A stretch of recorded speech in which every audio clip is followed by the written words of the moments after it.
The silent pact, Cheetah, Baboon, and the fire of fate imagine a landscape swallowed by an orange inferno, where the air itself seems to weep smoke. This is the Kalahari, normally a realm of stark, breathtaking beauty, now a terrifying tableau of ash and blinding heat. The great seasonal fire's nature's cruel reset button had arrived early, fast, and mercilessly. In this chaos, survival becomes a frantic, primal race. Every creature, predator and prey alike, is running from a single, consuming enemy. Through the choking haze, a silhouette emerged, a magnificent cheetah, not in pursuit of a meal, but in desperate flight. She was alone, her legendary speed barely a match for the wind-whipped flames licking at her heels. Her breath came in ragged gasps, but it was not just her own life she was fighting for. Clinging to her flank, barely visible against her spotted coat, was a cub, too young to keep pace, too heavy to carry far. Fear was etched into her fierce, golden eyes. The path ahead was treacherous, a maze of searing embers and thick, blinding smoke. She needed to cross the dry riverbed, a chasm of hot sand, but the fire had already vaulted it in several places. Then, amidst the pandemonium, another sound cut through the roar of the blaze, a frantic screaming. High up in a skeletal, half-burnt acacia tree stood a large male baboon. He was trapped. The flames had encircled his refuge, the smoke coiling around the remaining branches like a tightening noose. Baboons are cunning, powerful, and notoriously aggressive, yet this one was reduced to a desperate, pitiful shriek. His dark, intelligent eyes darted everywhere, filled with terror. He was the picture of raw, unavoidable doom. The cheetah, pausing only for a heartbeat to assess the crossing point, saw him. The two creatures, predator and prey, were locked in a moment of shared, unadulterated fear. Under any other circumstances, the baboon would have been a dangerous foe, perhaps a target. The cheetah would have been a natural killer, a swift executioner.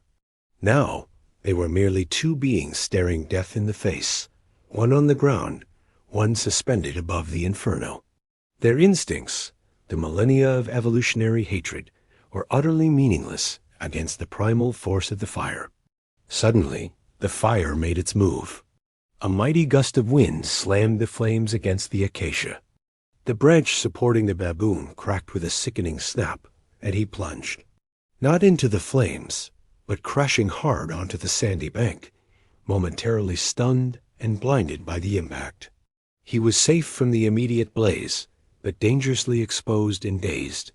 And here's where the story shifts. The cheetah, driven by the urgency of her cub and the rapidly closing fire, should have run. Survival dictates that she ignore the injured, vulnerable prey and secure her own life. But she didn't. She froze, her eyes fixed not on the baboon as a meal, but as a casualty. What flashed through the mind of this wild hunter? Was it the shared terror? Was it the sight of the baboon's utterly helpless collapse, an echo of her own vulnerability with her cub? The baboon slowly tried to crawl, his large, powerful limbs betraying him. He was clearly injured, his pace agonizingly slow, and the wall of fire was now advancing on his position. A wave of heat rolled over the bank. He was doomed. Then the unexpected. The cheetah, in a decisive move that defied every predatory instinct, pushed her cub gently behind a low, protective rock. Then she turned back towards the crippled baboon. It was a choice that risked everything: her safety, her time, and the life of her cub. She approached the baboon, not with the predatory crouch, but with a strange, hesitant urgency.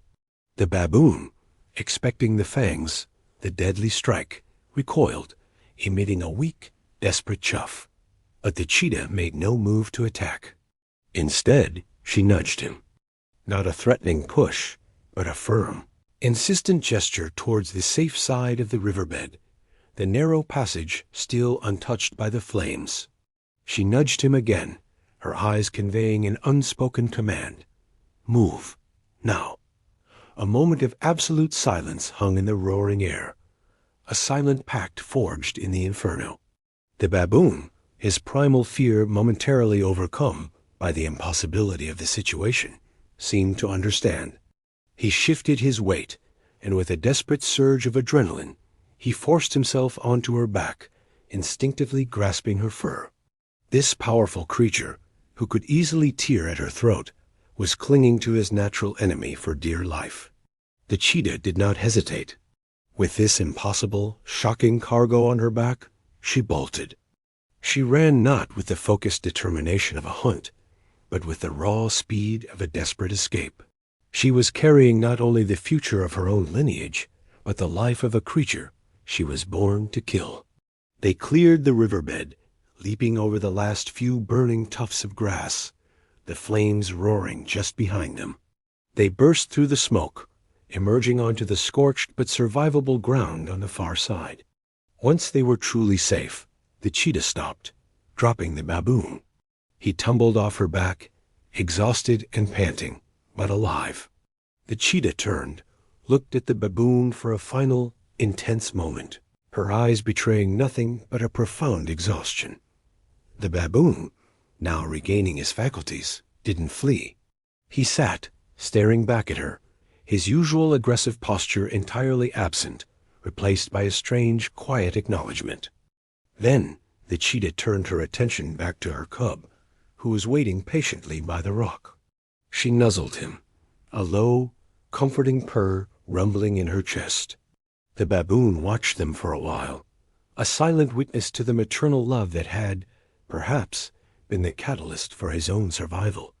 Without a sound, he began to limp away, disappearing into the cover of the unharmed scrub. This is more than a tale of fire and flight. It is a powerful testament to the unexpected strength of compassion that can erupt when all other laws of nature are suspended. What is it that allows two ancient adversaries to set aside instinct for a moment of shared, desperate empathy? It is a reminder that even in the most ruthless arenas of survival, there are reserves of courage and kindness that defy every expectation. In the face of a common disaster, the lines of predator and prey blurred, proving that sometimes the greatest act of survival is the choice to save someone other than yourself.